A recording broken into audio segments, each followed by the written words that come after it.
Cast और धर्म की बात नहीं है, ये गरीबी की बात है। हिंदुस्तान के ओबीसी, हिंदुस्तान के दलित, हिंदुस्तान के आदिवासी और हिंदुस्तान के गरीब लोग, इनके लिए यह काम किया जा रहा है। देश के एसेट्स में ओबीसी की कितनी हिस्सेदारी है, दलितों की कितनी हिस्सेदारी है, आदिवासियों की कितनी हिस्सेदारी है, देश के इंस्टीट्यूशंस में आदिवासी कितने, ओबीसी कितने, दलित कितने? मैं आपसे पूछ लेता हूं, इस कमरे में दलित कितने हैं?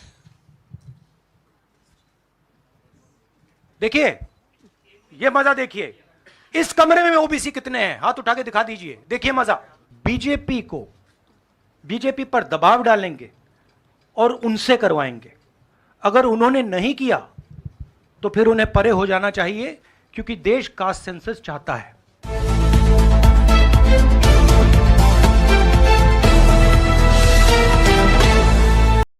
जैसे जयराम रमेश जी ने कहा, 4 घंटे हमारी कास्ट सेंसस पे चर्चा हुई, डिस्कशन हुआ और एक ऐतिहासिक निर्णय कांग्रेस वर्किंग कमेटी ने लिया है और यूनानिमसली लिया है। मगर मतलब कमरे में कोई ऐसा व्यक्ति नहीं था जिसने अपना पूरा सपोर्ट कास्ट सेंसस का जो कॉन्सेप्ट है उसको नहीं दिया।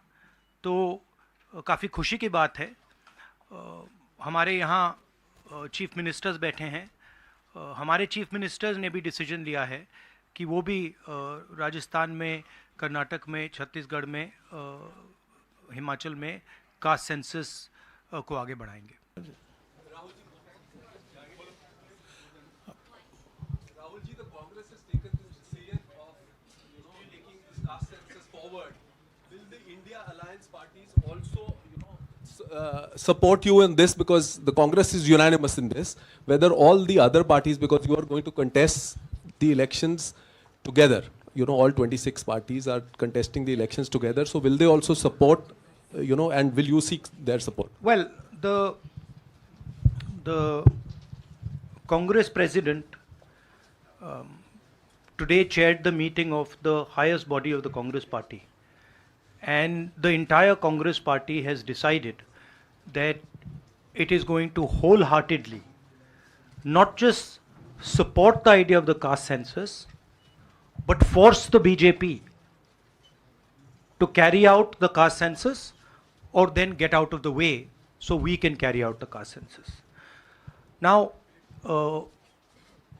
most of the parties in the India Alliance are unanimous that the caste census should be implemented. There might be a few who might have a slightly different position, and that's fine. We are quite flexible. We are not a fascist system. We are quite flexible. If somebody has a slightly different opinion, there's no problem. They can have that opinion. But I am confident that the vast majority of the Indian Alliance is going to support and push the idea of the caste census. हाँ जी madam, Hindi में बोल देता हूँ। आपका सवाल था कि क्या इंडिया अलायंस भी कास्ट सेंसस को सपोर्ट करेगी, तो मैंने कहा कि देखिए, कांग्रेस प्रेसिडेंट ने हमारी जो सबसे बड़ी डिसीजन मेकिंग बॉडी है उसमें निर्णय लिया है कि हम कास्ट सेंसस को इम्प्लीमेंट करेंगे। सिर्फ ये नहीं, मगर ये भी डिसीजन लिया है कि हम बीजेपी पर दबाव डालेंगे और उनसे करवाएंगे। अगर उन्होंने नहीं किया तो फिर उन्हें परे हो जाना चाहिए, क्योंकि देश कास्ट सेंसस चाहता है। अब जहां तक इंडिया अलायंस की बात है, मैं जानता हूं कि काफ़ी पार्टी इंडिया अलायंस में इस निर्णय का समर्थन करेंगी। 1-2 पार्टी हो सकती हैं जिनकी राय थोड़ी अलग हो। हमारे लिए कोई प्रॉब्लम नहीं है, क्योंकि हम कोई फैशिस्ट सिस्टम नहीं है। मगर ज़्यादा से ज़्यादा पार्टियां इस डिसीजन को पूरी तरीके से सपोर्ट करेंगी। हाँ जी मैडम। राहुल जी मैं पूनम, 1 मिनट मैडम बोलिए। अच्छा, अगर आपका सवाल सुनिए, अगर आपका सवाल गहलोत जी से है या बघेल जी से या किसी हमारे चीफ मिनिस्टर से उनका नाम पहले ले लीजिए प्लीज। राहुल जी, मैं पूनम हूँ, अमर उजाला से। इधर मैं ये आपसे जानना चाहती हूँ कि राजस्थान ने कल रात को ही जातीय जनगणना को लेकर अपना जो रुख है वो साफ कर दिया है। आज से 5 राज्यों का चुनावी बिगुल बच गया है। तो क्या ये माना जाए कि ये 5 राज्य जो हैं वो कांग्रेस का लिटमस टेस्ट होंगे भारतीय जनता पार्टी के ऊपर दबाव बनाने के लिए कि वो जातीय जनगणना कराएं? देखिए, ये जो आपके शब्द हैं लिटमस टेस्ट, ये केमिस्ट्री में चलते हैं, ये राजनीति में नहीं चलते हैं। हमारी सिंपल सी बात है, हम सब ने निर्णय ले लिया है कि हिंदुस्तान के भविष्य के लिए कास्ट सेंसस जरूरी है। एक कास्ट सेंसस के बाद एक नया डेवलपमेंट का पैराडाइम खुलेगा और हमने निर्णय ले लिया कि हम ये काम करेंगे। तो ये मैं आपको आज बता रहा हूं कि कांग्रेस पार्टी इस काम को पूरा करके ही छोड़ेगी। और याद रखिए, जब हम वायदा करते हैं हम उस वायदे को तोड़ते नहीं हैं। हाँ सुनील, हाँ सुनील, एक मिनट सुनील।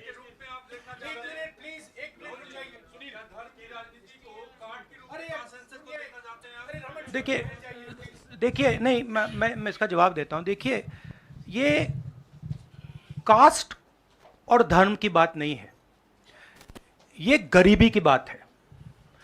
हिंदुस्तान के ओबीसी, हिंदुस्तान के दलित, हिंदुस्तान के आदिवासी और हिंदुस्तान के गरीब लोग, इनके लिए यह काम किया जा रहा है।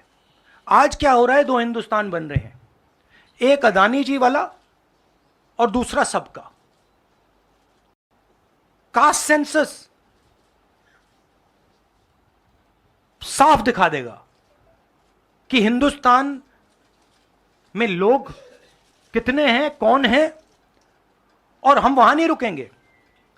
उसके बाद इकोनॉमिक सर्वे होगा तो हमें यह भी पता लग जाएगा कि कितने लोग हैं, धन किसके हाथ में है, धन कहां है, एसेट्स किसके हाथ में है। और फिर जैसे मैंने कहा, जो एक्सरे हमें, और मैं कहता हूं शायद इसमें मेरी भी गलती है, जो हमने पहले नहीं किया उसको अब हम पूरा करके दिखा देंगे, क्योंकि इस एक्सरे की जरूरत है। अगर हम नया पैराडाइम, नया डेवलपमेंट का पैराडाइम चाहते हैं जहां सबको न्याय मिले, उसके लिए हमें कास्ट सेंसस करना ही होगा। हाँ Sunil. Sir, you've heard the Prime Minister in Hyderabad, give his counter to the caste census and about, the rights and what will happen to southern states and the various things. How do you view that? And also for the Karnataka Chief Minister, why doesn't he go ahead with the release of the caste census data? We are in discussions.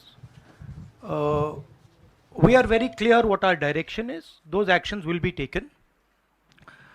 I'll also let Siddaramaiah ji directly answer your question. So first, let me ask him to. You haven't answered that. I'll come back to you. He's asking about caste census in Karnataka.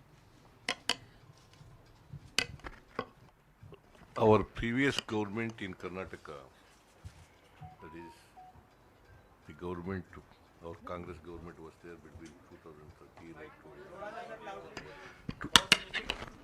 2013 and 2018. Normally he doesn't need a mic. In 2014 and 15, we have entrusted this caste census and socio-economic survey of all communities to Permanent Backward Class Commission, headed by one Kantraj, then chairman of the commission. By the time our term is over, the report was not ready. When coalition government was there in Karnataka after 2018, the caste census report was ready, but the coalition government's chief minister, Mr. Kumaraswamy, did not receive that report. Now the report is laying with the Permanent Backward Class Commission. I requested now the present chairman, Mr. Jayaprakash Hegde, to submit the report to the government. If if he submits the report, he will definitely issue the report. Based consensus, caste census, and socio-economic survey of all communities, particularly other backward communities. एक minute please. अरे एक minute रुक जाइए ना. जवाब दे रहे हैं. राहुल जी जवाब दे रहे हैं. On the Prime Minister's, yeah, the Prime Minister is making unconnected statements. What the caste census has to do with, representation of the South is very difficult to understand. Now, the problem is that the Prime Minister is incapable of doing the caste census. I'd like to point out something quite interesting. There are हमारे 4 chief ministers हैं. 4 में से 3 OBC वर्ग के हैं. BJP के 10 chief minister हैं, 1 OBC वर्ग के हैं, और वो भी कुछ ही दिन में चीफ मिनिस्टर नहीं रहेंगे. तो बात बहुत होती है ओबीसीज की, मगर नरेंद्र मोदी जी को यह बताना है कि ओबीसीज के लिए आपने किया क्या. मैंने पार्लियामेंट में उदाहरण दिया कि 90 अफसरों में से 3 अफसर ओबीसी वर्ग के. नरेंद्र मोदी जी ने उसके बारे में कुछ नहीं बोला. उन्होंने यह भी नहीं बोला कि हां यह गलत है. उन्होंने बोला, एक शब्द नहीं बोला. मतलब उनके लिए यह एक्सेप्टेबल है कि हिंदुस्तान में जिनकी शायद 50% आबादी है अप्रोक्सीमेटली, उनका सरकार को चलाने में कोई भी हक ना हो. तो ये तो सच्चाई है, रियलिटी है. प्राइम मिनिस्टर सीधा कह दें कि हम कास्ट सेंसस का डेटा रिलीज कर देंगे. प्राइम मिनिस्टर सीधा कह दें कि अगला सेंसस कास्ट बेसिस पे होगा. वो कह ही नहीं सकते, क्योंकि प्राइम मिनिस्टर सचमुच में ओबीसी वर्ग के लिए काम नहीं करते हैं. प्राइम मिनिस्टर का काम ओबीसी वर्ग को डिस्ट्रैक्ट करने का, ओबीसी वर्ग के ध्यान को इधर उधर करने का है. जो सच्चाई है कि ओबीसी वर्ग, दलित वर्ग, आदिवासी वर्ग को कितनी भागीदारी मिल रही है, उससे डिस्ट्रैक्ट करने का पूरा सिस्टम बना रखा है आरएसएस ने और नरेंद्र मोदी जी ने. और नरेंद्र मोदी जी उनके मेन इंस्ट्रूमेंट है, मतलब सेंट्रल औजार हैं. उनका यही काम है कि भैया ओबीसी की भागीदारी ना हो, ध्यान इधर उधर जाता जाए. हाँ संजय. राहुल जी, प्राइम मिनिस्टर और बीजेपी का एलिगेशन है कि कांग्रेस कास्ट सेंसस को इसलिए ला रही है, लाके वो हिंदू कम्युनिटी के अंदर डिवीज़न पैदा करना चाह रही है. और ये राजस्थान में उन्होंने रैली में ये बात कही कि ये कास्ट सेंसस का मतलब कांग्रेस का एडवोकेसी का, राहुल गांधी का एडवोकेसी का यही लक्ष्य है. हमारा लक्ष्य, जैसे मैंने कहा, हमारा लक्ष्य है कि एक्सरे होना चाहिए. किसी को चोट लगती है, अस्पताल में पहला काम होता है, भैया देखिए एक्सरे कराते हैं, पता लगाते हैं क्या है, सच्चाई क्या है. हमें लग रहा है कि हिंदुस्तान में जो भागीदारी ओबीसीज की होनी चाहिए, दलितों को होनी चाहिए, आदिवासियों की होनी चाहिए, हमें लगता है कि वो उनको नहीं मिल रही है. सस्पिशन है. अब हम सिर्फ ये कर रहे हैं कि हम एक्सरे कराना चाह रहे हैं, देखना चाह रहे हैं कि क्या ये सच्चाई है इसमें या नहीं. नरेंद्र मोदी एक्सरे कराने से क्यों डर रहे हैं? इसमें लोगों को बांटने की बात नहीं है. इसमें जो हक लोगों का है उनको देने की बात है. अब मुझे यह बात समझ नहीं आ रही कि हिंदुस्तान के जो प्रधानमंत्री हैं एक्सरे क्यों नहीं करा रहे हैं, एक्सरे करने से क्यों डर रहे हैं. और जहां भी जा रहे हैं आप नोटिस कीजिए, कहीं ना कहीं डिस्ट्रैक्ट करने की बात कर रहे हैं. कभी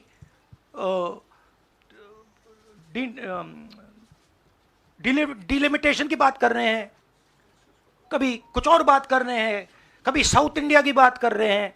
मगर एक भाषण में नरेंद्र मोदी जी ने ये नहीं कहा कि देखिए जो राहुल गांधी ने कहा है, 90 अफसर जो हिंदुस्तान को चलाते हैं उसमें से 3 लोग सिर्फ ओबीसी वर्ग के हैं। यह सच्चाई है, यह सच्चाई बीजेपी ने एक्सेप्ट की है। और उनको सिर्फ 5% बजट पर कंट्रोल है। यह प्रधानमंत्री अपने भाषण में नहीं बोल पा रहे हैं। क्यों? क्योंकि उनका लक्ष्य कुछ और है। उनका लक्ष्य डिस्ट्रैक्शन का है। और आप देखना, डिस्ट्रैक्शन करने के बहुत और तरीके निकालेंगे आने वाले समय में। एक के बाद एक, एक के बाद एक, एक के बाद एक डिस्ट्रैक्शन करने के तरीके दिखेंगे आपको। राहुल जी, एक दो सवाल और ले सकते हैं? हाँ, मौसमी। राहुल जी, ये पूछना चाह रहे थे कि जिस तरह से प्रधानमंत्री नरेंद्र मोदी कह रहे हैं, कहा जा रहा है कि कांग्रेस के लिए ये बहुत ज्यादा नुकसानदेह होगा, क्योंकि जो बची कुची अगड़ी जाति कांग्रेस के साथ है वो चिटक जाएंगी। तो पॉलिटिकली आपको लगता है कि ये कांग्रेस के लिए नुकसान वाला सौदा है? ये हमारा पॉलिटिकल डिसीजन नहीं है, ये न्याय का डिसीजन है, ये हिस्सेदारी का डिसीजन है। इसमें कोई पॉलिटिकल कैलकुलेशन नहीं है। हम हिंदुस्तान का जो मैस है, जो 50, 60, 70, 80% हिंदुस्तान की जो आबादी है, उसकी हिस्सेदारी की बात कर रहे हैं। और वो हिस्सेदारी देकर ही हम रहेंगे। ये हमने निर्णय ले लिया है। आप देख लेना, जैसे मैंने कोविड के बारे में बोला था, चाइना के बारे में बोला था, मैं बोल रहा हूं कास्ट सेंसस होगा और हिंदुस्तान के गरीबों की जो हिस्सेदारी बनती है वो उनको मिलेगी, और वो काम कांग्रेस करके दिखाएगी। अजय। राहुल जी, आपने कास्ट सेंसस के बाद इकोनॉमिक सर्वे की बात कही है, वो क्या इकोनॉमिक सर्वे स्टेट में भी होगा क्या, कांग्रेस रूल स्टेट में? एक चीज़। और दूसरा, आपने पार्लियामेंट में कहा था कि आपके पास जो कास्ट सेंसस का डेटा है वो आप अनाउंस करेंगे अगर सरकार नहीं करती है तो। नहीं, तो मैंने ये नहीं बोला। करेंगे? देखिए, हमारे पास कास्ट सेंसस का डेटा नहीं है, क्योंकि कास्ट सेंसस का डेटा हिंदुस्तान की सरकार के पास है। तो ये मैंने कभी नहीं बोला है। मैंने ये बोला कि हिंदुस्तान की सरकार के पास कास्ट सेंसस का डेटा है, हिंदुस्तान की सरकार को उस डेटा को रिलीज कर देना चाहिए। और अगर हिंदुस्तान की सरकार उस डेटा को नहीं रिलीज करेगी तो जब हमारी सरकार आएगी पहले दिन हम उस डेटा को रिलीज कर देंगे। हाँ रवि। सवाल, आपने जो इकोनॉमिक सर्वे की बात की है, देखिए सवाल क्या है। सवाल यह है, पहला सवाल जो कास्ट सेंसस से क्लियर हो जाएगा, इस देश में कितनी आबादी किसकी है, ओबीसी की कितनी है, दलितों की कितनी है, आदिवासियों की कितनी है, बाकी लोगों की कितनी है, पहला सवाल। दूसरा सवाल, देश का जो धन है, देश के जो एसेट्स हैं, क्या वो इन लोगों के हाथ में भी हैं या नहीं। देश के एसेट्स में ओबीसी की कितनी हिस्सेदारी है, दलितों की कितनी हिस्सेदारी है, आदिवासियों की कितनी हिस्सेदारी है, देश के इंस्टीट्यूशंस में आदिवासी कितने, ओबीसी कितने, दलित कितने। मैं आपसे पूछ लेता हूं, इस कमरे में दलित कितने हैं? देखिए, ये मजा देखिए, इस कमरे में ओबीसी कितने हैं? हाथ उठा के दिखा दीजिए, देखिए मजा। नहीं, वो आप कैमरामैन है भैया, आपकी बात नहीं कर रहा हूं, मैं इनकी बात कर रहा हूं। तो यह सवाल है, हिंदुस्तान के इंस्टीट्यूशंस में ओबीसी कितने, दलित कितने, आदिवासी कितने, यह सवाल हम पूछ रहे हैं। इंस्टीट्यूशंस के बारे में पूछ रहे हैं, धन के बारे में पूछ रहे हैं, एसेट्स के बारे में पूछ रहे हैं, और आबादी के बारे में पूछ रहे हैं। राहुल जी इधर, राहुल जी इधर, राहुल जी इधर, राहुल जी मेरा सवाल, आपने कहा कि प्रधानमंत्री बार बार डिस्ट्रैक्ट करने की कोशिश करेंगे, उसी से जुड़ा सवाल है। जो कि प्रधानमंत्री बार बार ये कह रहे हैं कि आप विदेशी ताकतों से मिले हुए हैं और आप देश को तोड़ना चाहते हैं, ये प्रधानमंत्री आरोप लगा रहे हैं, इस पे क्या कहेंगे आप? मतलब इसका क्या कनेक्शन है? हम कह रहे हैं कि जो इस देश के गरीब लोग हैं उनकी हिस्सेदारी कितनी है, वो हैं कितने, हम ये सवाल पूछ रहे हैं। कनेक्शन क्या है? ये वही बात है डिस्ट्रैक्ट करने का, कि भैया उधर देखो, इधर देखो, उधर देखो। जैसे मैंने अभी आपसे पूछा, इस कमरे में ओबीसी कितने हैं, सब लोग इधर उधर देख रहे थे, एक भी हाथ नहीं दिखा मुझे। एक है, हाँ भैया, मेन ये है, ये मेन है यहाँ पे ना एक आदिवासी है, ना एक दलित है, ना एक ओबीसी है, तो सवाल उठता है। अब मैं ये नहीं कह रहा हूं, नहीं मैं ये नहीं कह रहा हूं, सवाल पूछना जरूरी है, मैं सिर्फ सवाल पूछ रहा हूं। उसके बाद डेटा के बाद क्या किया जाएगा उसके बारे में हमने अभी डिस्कशन नहीं किया, मगर हम एक ऐतिहासिक सवाल पूछ रहे हैं। हिस्सेदारी में ओबीसी वर्ग को कितना मिल रहा है, दलित वर्ग को कितना मिल रहा है, आदिवासी वर्ग को कितना मिल रहा है, बाकी लोगों को कितना मिल रहा है, यह हिस्टोरिकल सवाल है। और इससे हिंदुस्तान की जो आगे आने वाले का जो इकोनॉमिक मॉडल होगा, पॉलिटिकल मॉडल होगा, इसी बेसिस पे बनेगा। धन्यवाद, शुक्रिया। फाइव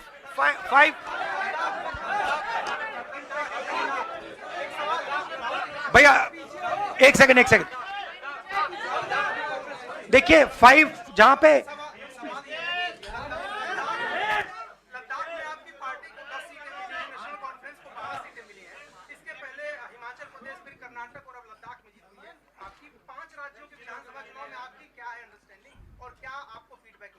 मैंने आपसे कहा कि बीजेपी के 10 स्टेट्स हैं, एक उनका ओबीसी चीफ मिनिस्टर है, तो मध्य प्रदेश में उनकी सरकार जारी है, राजस्थान में भी सरकार जारी है, छत्तीसगढ़ में भी जारी है, तेलंगाना में जारी, सॉरी उल्टा बोल दिया छत्तीसगढ़ में हमारी सरकार है, आ रही है, आपने कंफ्यूज कर दिया मुझे। राजस्थान में आ रही है, छत्तीसगढ़ में आ रही है, मध्य प्रदेश में जा रही है, तेलंगाना में उनकी जा रही है, हमारी आ रही है।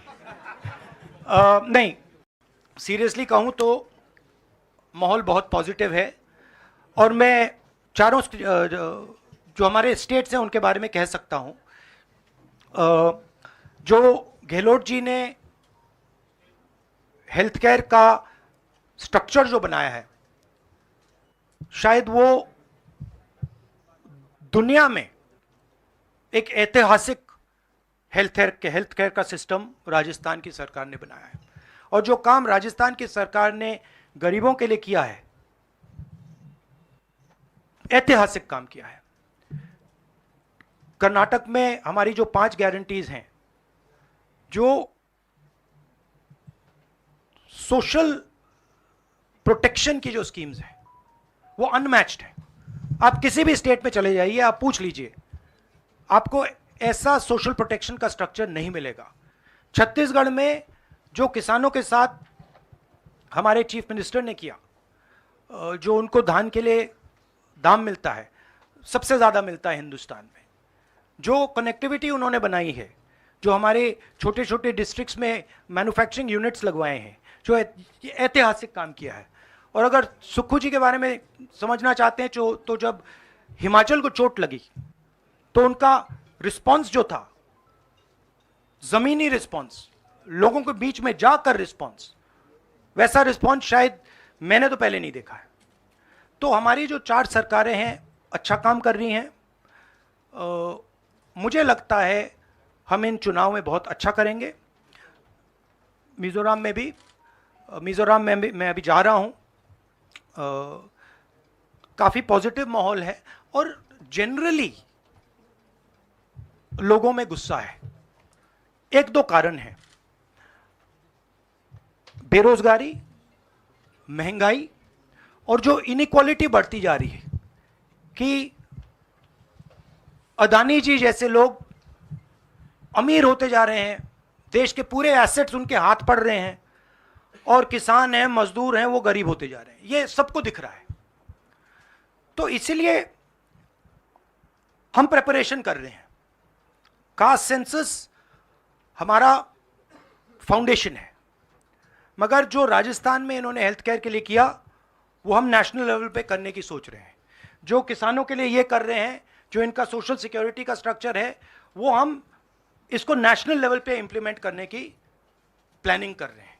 हमारी सोच है कि जो नरेंद्र मोदी जी और बीजेपी ने नफरत, हिंसा और डर का विजन दिया है, हम देश को मोहब्बत, रिस्पेक्ट और भागीदारी का विजन दें।